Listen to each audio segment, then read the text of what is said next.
നമസ്കാരം. ഇന്ന് ഞാൻ പറയാൻ പോകുന്നത് നമ്മളെല്ലാവരും പേടിയോടെ കാണുന്നതും എന്നാൽ അറിയണമെന്ന് ആഗ്രഹമുള്ള ഒരു കാര്യത്തെ പറ്റിയാണ്. അത് വേറൊന്നുമല്ല, നമ്മൾ മരണത്തിന് ശേഷം എന്താണ് നമ്മുടെ അവസ്ഥ എന്നുള്ളതിനെ പറ്റിയാണ്. അപ്പോൾ ശാസ്ത്രം അനുസരിച്ച് നമ്മൾ ഏതവസ്ഥയാണ് മരിക്കുന്നതെന്ന് വെച്ചാൽ നമ്മുടെ ഹൃദയവും പിന്നെ നമ്മുടെ തലച്ചോറും നിൽക്കുന്നൊരവസ്ഥയാണ് മരണം എന്ന് പറയുന്നത്. പിന്നെ നമ്മുടെ ബോധം പൂർണ്ണമായി പോകുന്ന അവസ്ഥയെ തലച്ചോറിൻ്റെ ബോധം പൂർണ്ണമായി പോകുന്ന അവസ്ഥയെ നമ്മൾ മരണം എന്നുകൊണ്ട് അർത്ഥമാക്കുന്നുണ്ട്. അപ്പോൾ എന്താണ് തലച്ചോറിൻ്റെ ബോധം എന്നുകൊണ്ട് അർത്ഥമാക്കുന്നത് എന്ന് വെച്ചാൽ നമ്മൾ ചിന്തിക്കുന്നതും നമ്മൾ പ്രവർത്തിക്കുന്നതും പിന്നെ നമ്മുടെ ഇമോഷൻസും എല്ലാം ഈ ബോധത്തിൽ വരുന്നൊരു കാര്യം തന്നെയാണ്. അപ്പോൾ നമ്മൾ മരിക്കുന്നൊരവസ്ഥ എന്ന് പറയുമ്പോൾ നമ്മുടെ ബ്രെയിനിൻ്റെ ആക്ടിവിറ്റിയും പിന്നെ നമ്മുടെ ഓക്സിജൻ്റെ അളവ് നിലയ്ക്കുന്നതും പിന്നെ നമ്മുടെ കൺട്രോൾ പൂർണ്ണമായി പോകുന്നൊരവസ്ഥയാണ് നമ്മൾ ഈ മരണം കൊണ്ട് അർത്ഥമാക്കുന്നത്. അപ്പോൾ ഈ മരണത്തിന് തൊട്ട് മുമ്പ് എന്ത് ഭാഗ്യം കൊണ്ടൊക്കെ ജീവിച്ചു വന്നവരുണ്ട്. അപ്പോൾ അവരുടെയൊക്കെ എക്സ്പീരിയൻസ് എന്താ അവർ പറഞ്ഞു വെച്ച് നോക്കുകയാണെങ്കിൽ അവർ മരിക്കുന്നതിന് തൊട്ട് മുമ്പ് ദൂരെ ഒരു വലിയൊരു പ്രകാശം കണ്ടു എന്നുള്ളതും പിന്നെ അവരുടെ മരിച്ചുപോയ ബന്ധുക്കളെ കണ്ടു എന്നുള്ളതൊക്കെയാണ് അവർ പറഞ്ഞു വന്ന കാര്യങ്ങൾ. അപ്പോൾ ഇവയൊക്കെ ശാസ്ത്രപരമായി എങ്ങനെയാണ് നടക്കുന്നത് നമ്മൾ നോക്കുകയാണെങ്കിൽ നമുക്കറിയാം, നമ്മൾ മരിക്കുന്നതിന് തൊട്ട് മുമ്പ് നമ്മുടെ തലച്ചോറിൻ്റെ ഓക്സിജൻ്റെ കണ്ടന്റ് വളരെ കുറവായിരിക്കും എന്നുള്ളത്. അപ്പോൾ ഈ ഒരു അവസ്ഥയിൽ ഹാലൂസിനേഷൻ പോലെയുള്ള പ്രക്രിയകൾ നടക്കുന്നു എന്നുള്ളതാണ്. അതായത് നമ്മൾ ജീവിച്ചിരിക്കുമ്പോൾ നമ്മൾ ചെയ്ത കാര്യങ്ങളും പിന്നെ നമ്മൾ ധാരാളമായി ആഗ്രഹിച്ച കാര്യങ്ങളൊക്കെ കൂട്ടിച്ചേർത്തുകൊണ്ടുള്ളൊരു അനുഭവമാണ് നമുക്ക് അപ്പോൾ ഉണ്ടാകുന്നത്.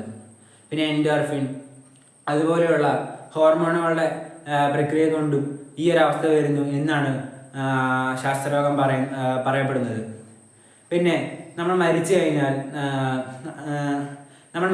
നമ്മുടെ ബ്രെയിനിൻ്റെ അവസ്ഥ എന്താണ് എന്ന് നോക്കുകയാണെങ്കിൽ നമ്മുടെ ഹൃദയം നിലച്ചു കഴിഞ്ഞ് ഏതാനും സെക്കൻഡുകൾ കഴിഞ്ഞാൽ മാത്രമേ നമ്മുടെ തലച്ചോറ് നിൽക്കുകയുള്ളൂ. അപ്പോൾ ഈ ഒരു അവസ്ഥയെ ചെറിയൊരു ഓക്സിജൻ കണ്ടന്റ് ഉണ്ടാകുമെന്ന് ഞാൻ പറഞ്ഞല്ലോ.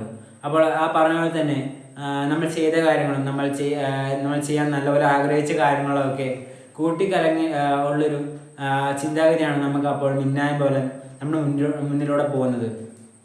അപ്പോൾ ഈ ഒരു അവസ്ഥയാണ് നമ്മൾ മരിക്കുന്നതിന് തൊട്ട് മുമ്പ് നമ്മുടെ തലച്ചോറിൻ്റെ അവസ്ഥ എന്ന് പറയുന്നത്.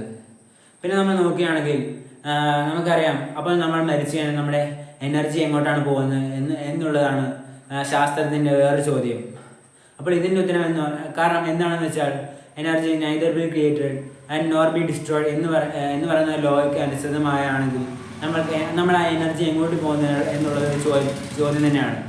അപ്പോൾ നമ്മുടെ ബോഡിയുടെ എനർജി അത് കെമിക്കൽ എനർജി ആയി എൻവയോൺമെൻറ്റിലേക്ക് പോവുകയും പിന്നെ നമ്മുടെ തലച്ചോറിൻ്റെ എനർജി അത് കെമിക്കൽ എനർജിയായി തന്നെ നിൽക്കുകയാണ് ചെയ്യുന്നത്.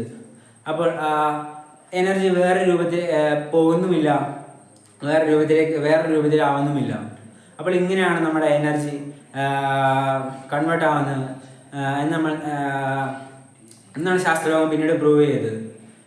പിന്നീട് വേറെ ചോദ്യമാണ് നമ്മുടെ ആത്മാവ് ഉണ്ടോ, ആത്മാവ് എന്താണ്, എങ്ങോട്ടാണ്, എന്താണെന്നൊക്കെ. അപ്പോൾ ശാസ്ത്രപരമായി ആത്മാവിന് ഇതൊരു പ്രൂവ് ചെയ്യാൻ സാധിച്ചിട്ടില്ല.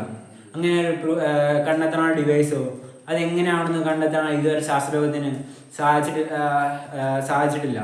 അതുകൊണ്ട് തന്നെ നമുക്ക് അന്തിമമായി നമ്മുടെ ആത്മാവ് ഉള്ളതായിട്ട് നമുക്ക് പ്രൂവ് ചെയ്യാൻ സാധിച്ചിട്ടില്ല, ഡിസ്പ്രൂവ് ചെയ്യാൻ സാധിച്ചിട്ടില്ല. അപ്പോൾ ഇങ്ങനെ ധാരാളം കാര്യങ്ങൾ ഇനിയും നമ്മൾ മരണത്തിന് ശേഷം എന്താണ്, എങ്ങനെയാണ് എന്ന് ശാസ്ത്രലോകത്തിന് കണ്ടുപിടിക്കാൻ ഇനിയും കുറേ കാര്യങ്ങൾ ബാക്കിയുണ്ട് എന്ന് പറഞ്ഞുകൊണ്ട് ഞാൻ പ്രസംഗം നിർത്തുന്നു. നന്ദി.